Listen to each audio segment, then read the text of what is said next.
నాకు సకల సంపదలు అష్టైశ్వర్యములు భోగ భాగ్యములు ధన కనక వస్తు వాహనములు అన్నీను కలవు. కానీ ఎనుకో మందు 6 మంది మగ సంతానం కూడా జన్మించారు.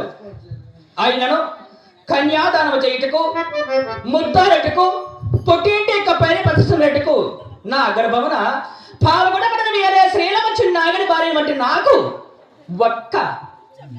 ఒక్క ఆడ సంతానం కూడా లేదు కదా. ఆ కదిరికోలికి వెళ్ళి ఆ కదిరి దేవుడు శ్రీమన్నారాయణమూర్తి వైకుంఠ వాసుని మనమ్మన వేడుకున్నా అప్పటికైనా నా మీద కరుణ వహించినము.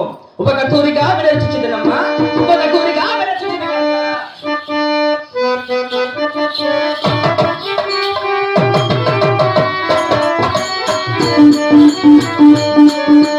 Rama Rama Rama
Thank you.